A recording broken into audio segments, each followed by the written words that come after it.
Heading to Pride and wondering what you should pack or what you definitely shouldn't forget? In this video, I'm sharing my Queer Pride checklist, a simple guide to making the most of your Pride experience, including things like tasks to do before the event and also what things to throw in your bag. You'll get practical, thoughtful tips, some things you might not have considered, as well as a look inside my accessories bag where I've been collecting all sorts of Pride tchotchkes for like 15 years. Plus, I'm providing the template to download for free. I'm Anthony Wagner, and this is Queer Efficiency, where I help fellow productivity nerds solve tiny problems.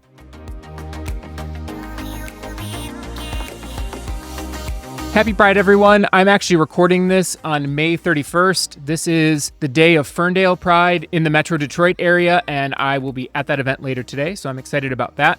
I figured for this month I would do some Pride-themed things because it's June, and especially in this political climate, we want to make sure to put a major focus on Pride. So I thought I would share a Pride checklist with you. I actually spent a little bit of time considering how could I build Notion stuff that's Pride-related but also actually useful, things that people would really want. And I came up with this Pride checklist. So what I'm going to do, we'll just walk through the basics of it. I'll go through the items, and then I've got my Pride accessories bag so I can show you some things that I have that I've collected, things you might want to consider bringing to your own Pride event. So in this checklist, there's a couple of views. One is a packing view and one is a tasks view. Let's actually jump over to the tasks view first. Some things to consider ahead of the event.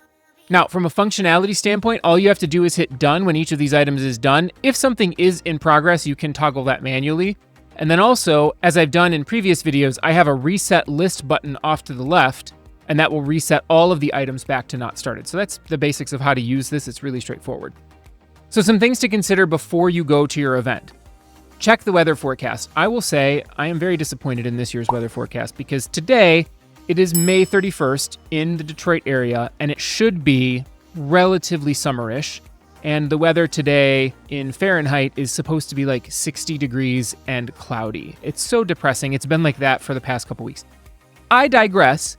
But it's definitely not my favorite Pride weather. In any case, you should check the weather forecast because that will definitely impact, at least for me, the clothing that I wear and the things that I bring. Motor City Pride in the Detroit area is the biggest Pride event we have, and that one you have to buy tickets for, and you can buy them in advance. And so if you can buy tickets for your event and it is ticketed, I highly encourage that you do it in advance if that's an option. Most Pride events have a list of prohibited items that you can't bring, especially if they are in a specific area like Motor City Pride in Detroit is at Hart Plaza. There are a list of prohibited items and you do have to go through security to get into this event. The next thing is check the event schedule. Make sure that you're looking to see if there are any artists that are coming to your area. This is the first year I am really excited. I mean, I've been going since like 2004 to various Pride events. This is probably the first year I'm like, I am going for a specific artist. Incidentally, it's Madison Rose. She's incredible. If you haven't looked her up, definitely look her up on Spotify. And then I just discovered Z Machine is another artist that I love who's going to be there as well. I discovered Madison Rose because she came to Royal Oak Pride last year, and then through her music on Spotify, I discovered Z Machine, and they are playing back-to-back at Motor City, and I'm so excited. So definitely check the event schedule because there may be things like drag shows or performers or DJs that you don't want to miss. Next, check for parking or transit, whatever that looks like in your area. In our area, it's definitely parking because transit really isn't a thing in Metro Detroit. We are the Motor City. So making sure that you know where to park, how much it's going to cost, or how you're going to get to and from the event on transit, make sure you've got that planned in advance. And then something a lot of folks might forget, make sure you charge your electronics because you don't want to be halfway through a Pride event and have your phone die. In a lot of cases, there's not places to plug your phone in and charge it. That's actually making me think as we switch over to the packing list, I don't know that I put, I did, a portable phone charger. So we've talked about that one now. I wanted to make sure that's on the list because I do carry a small charger in my bag to make sure that I have enough charge. So I've broken down the packing list into essentials, Pride gear, and health and safety. You can absolutely modify this yourself. So you can edit the categories if you'd like others that aren't those. If you come to the menu over here, come to properties, and then category, you can add or edit the options. And you could also do that if you unhide the property here, the category property, you could just edit it from here and do the exact same thing. I have it hidden in this view because it's not necessary. You can see the groups here. But if you wanted to edit it, that's how you do that. So we're going to rehide that. And then let's just go down the list. So the basics, the essentials, these are going to be pretty no-brainer items. ID, cash, credit cards. Make sure that you have those. I would say some of the Pride vendors might not accept card, although I think that's starting to become less and less common. but some may still be cash only, and so I would recommend having a little bit of cash on you just in case. Some food vendors might do that as well, so just watch out for that. Having sunscreen, make sure that you apply sunscreen. At minimum, do it at least once as you get to the event. Getting a sunburn and skin cancer are no joke. Apply sunscreen, and if you are like me, I bring an over-the-shoulder bag, and I will have some in that bag so I can reapply it. I don't take my health for granted, and I encourage you not to as well. Sunscreen is so, so important. The next thing is a water bottle. Now, some events will allow this. I know that Motor City, you're actually not allowed to bring in water bottles unless you've got a medical condition. So that's something to consider. Again, looking at that prohibited items list. But others in my area, like Ferndale, they're open. So bring a water bottle if you'd like. I do encourage that, especially if the weather is super warm, like most Pride events are. Not that I'm bitter about it today, but I do encourage that you bring water if it's going to be super hot like it's supposed to be. Again, not bitter. I already mentioned a portable phone charger. I would say comfortable shoes. I recommend that. I usually wear, a pair of sneakers or something, whatever's going with my outfit. But, if you want to walk around in Pride in 6-inch stilettos, by all means, do it. Just be aware that there's typically a lot of walking associated with Pride events, and you'll be on your feet. So think about the shoes you're going to put on before you go. Weather appropriate clothing. This is applicable today, and I'm just going to keep bitching and moaning about the weather because I am not thrilled. Weather appropriate clothing. I can't wear the tiny short shorts and the tank top that I was planning to wear today because it's only going to be 60 degrees. But typically that would have been just fine. Hopefully for future Pride events this season, that will be fine. But I will wear a tank top today, and then I will have some sort of a pullover just in case in my bag. And I have to wear jeans because I don't want to freeze outside, unfortunately. That goes for a jacket too. And something else I'm thinking about, I'm going to tack on here, and you can see how to edit the list. It's very simple. I might put a rain poncho or an umbrella on the list as well. Something to consider, I have rain ponchos in my car, so it'll be down there and I'll have them just in case. But if it is supposed to rain in your area, it's really unpleasant being sopping wet. So if you're gonna bring a bag and can fit it in your bag, might be something to consider taking. Okay, let's jump down to the Pride gear next. Pride clothes. I have shorts that have little rainbows on them. I have some shirts that have rainbow stuff on them. If you've got any sort of political stuff, those are all appropriate. The next one is Pride accessories, and honestly, the bubbles could go under there. I'm gonna show you. We'll probably flip out a Notion here. And I've had this bag from the Human Rights Campaign for a very long time. I don't even know how old this bag is. This bag has come with me to so many Pride events. I just have it. It's a mess. There's a ton of stuff in here. It is not organized. I just toss everything in here, and all my rainbow and Pride and queer gear fits inside this bag, and it just stays here. So we're going to take a little peek inside what I've got. Flipping back into Notion really briefly, you'll notice this checkmark icon here. If you open the record, I've got a sub checklist there so you can see those items there. But coming back out, let's look at what I've got in here. So first of all, of course, you need 400 Pride flags, right? There's no reason to not have enough Pride flags to make a king size quilt at minimum. I mean, I think that this is a good use of space, and I definitely encourage you bring this many with you. I will say some of these are very old. I've had them for a long, long time. I think I counted when I was checking this, I think I counted 5 at minimum Pride flags in here. It's fun to like stuff a smaller Pride flag in like a back pocket or something to walk around with a little rainbow dangling. I will say my friend Jen gave this to me years and years ago. I don't even know, but see if it comes out now. It's upside down and all this stuff, but it says peace in Italian. I think she got it for me in Italy years ago. She was traveling, and I love this flag. I carry it all over the place. It's delightful. I do carry Pride flags, and I have those in my bag all the time. The next thing that you might want to consider, I am not opening this. Well, I guess I can. I have a rainbow boa because why would you not? It's going to molt everywhere. It feels like Iago in Aladdin. And it sheds everywhere, but it is fun sometimes to see. You can see the feathers drop. Watch, if I shake it, watch this. There's just, fucking hell. There's just feathers everywhere. So I do have a rainbow boa. It's essential. It's like the law that you have one of these, I'm pretty sure. So if you don't, you might want to consider getting one. Oh my God, it's like in my nose. I don't ever open this thing because there's feathers everywhere now. It's a mess. So rainbow boa, absolutely have one of those. It's the law. You have to have it. Next, you obviously want one of these Clacky fans. These are amazing, and you can be really obnoxious with them. But if you know how to do the motion,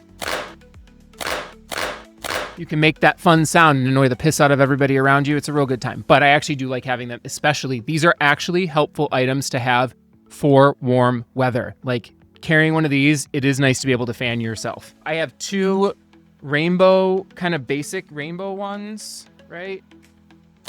So I have these, and then I also have, I got this when I went with my mom to the Golden Girls drag thing. Love this. It's so cute. I love it. So I have those. These are actually really fun queer accessories that also are practical. I highly recommend these. Like rainbow boa, probably not. Fans, absolutely. And a lot of Pride events now, there are booths where they're sold. So definitely check that out. Oh my God, I'm just now noticing all the feathers. My goodness. That boa is so old and it literally is molting. Anyway, some other things to consider. You of course need maybe 1,400 rainbow wristbands. I've gotten them from all sorts of vendors. A bunch of vendors that hand out these rainbow wristbands. It's fun to put one around your wrist. I'm pretty sure I have a U of M one. I went to the University of Michigan. This one actually is my favorite. I'll see if I can get it on camera how well. Yeah, this one is from 2008. I've had this for that long. This is when Barack Obama was running. I believe this is 2008 or 2012, but one of the two. I'm pretty sure it was 2008. Barack Obama was running and the Human Rights Campaign obviously had endorsed him, and I got one of these from them and have had it since. And I still wear it. I still wear it at events. I miss having him as president, I will say, especially now in 2025 after the previous election. It's real cute. Some other things, I still have some old Human Rights Campaign tattoos that I would sometimes put on my face, although I would love rainbow ones now. And rainbow wristbands. I think this is probably from when I was 14 years old. I think this is from 2004. I mean, it is so old. What else is in here? Rainbow Mardi Gras beads, because of course, why not? And then, of course, you need a can of glitter spray. I actually don't know where to buy this anymore because Party City closed. This can is very old and it's basically empty. I don't know why the can is still in here. Glad it is so I can show it. But I used to body glitter myself all over. I don't do that so much anymore. But this is a fun little thing to have if you want to sparkle as you walk around. And then one you might not really think about, but bubbles. Bubbles are a fun item to have because you can kind of, wave them around. You'll just be aware that if you do that, people will likely come up to you and ask if they can play with them too. So if you want... There's all sorts of innuendo in that, especially as I'm holding this particular object. It's fine. I definitely think that bubbles are a fun thing to bring because it's just, it's fun to wave them around and they get people's attention and it's a fun addition. So that's all the stuff. I mean, there's some other like stickers and things in here. I've got a bazillion Human Rights Campaign stickers. They used to give these out like crazy. They may still, I don't know. Silly fans, things like that. There's all kinds of things, but those are the main items that I really love. And I've had some of these for years, and I swear I'm about to cough up a hairball after inhaling those feathers. My goodness. I wasn't going to open that on camera, and I was like, I'll do it. It'll be fine. Now they are everywhere. I have feathers everywhere. Anyway, back to Notion. So yes, you can get many of those items that are here inside the record here. And then the last few things that I'll mention, and that'll be pretty much it for this video because this is pretty straightforward. Things to consider having from a health and safety standpoint. First aid kit, have a tiny one with bandages if you can in your bag, or I keep mine in my car, so I have one handy. A lot of Pride events will have first aid stations, so just be aware of that, but it's nice to have in case you get scraped or whatever, you're not bleeding. Setting a meeting point with the other people in your party, so if you go with people and you end up separating, having a meeting point can be helpful. Sometimes at these big events, cell signal can be unreliable because everyone is using their phones in this concentrated area and the networks can't keep up with the traffic. So sometimes it's hard to use your phone.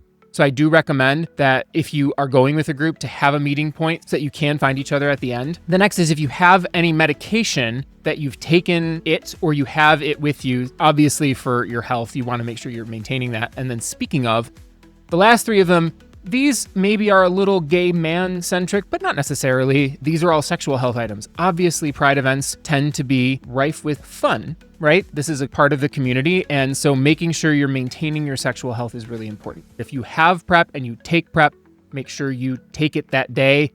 And also, if you're going to be doing any sort of fun stuff, then make sure that you've taken it, and it's built up in your system like it's supposed to. So take your PrEP that day, make sure that it's in your system. Bring condoms and lube. Obviously, if that's something that you're planning to do and you're not planning to be at home, then definitely take those items with you and have them just in case. All right, this is a pretty quick video today, but I had a lot of fun making this document, this template for you. If you want to download the template, you can head to queerefficiency.com/pride. and you can download it for free. Definitely use this, and it's reusable. You can modify it yourself. You can use the reset list button to keep reusing it every year. And it's just a good list of quick reminders to consider ahead of going to a Pride event so that you can have the best time you possibly can. As always, if this content was at all helpful to you, I would greatly appreciate it if you scrolled down and hit the like button. It tells the algorithm to keep showing my content, and it tells me what type of content to keep creating. So anything helpful to you, hit the like button. I would greatly appreciate it. I hope you have the best Pride season, and I hope you have so much fun, especially in this particular political climate. Pride is more important this year than I think it's been in many recent years. So happy Pride, and I look forward to chatting with you in the next video. Bye for now.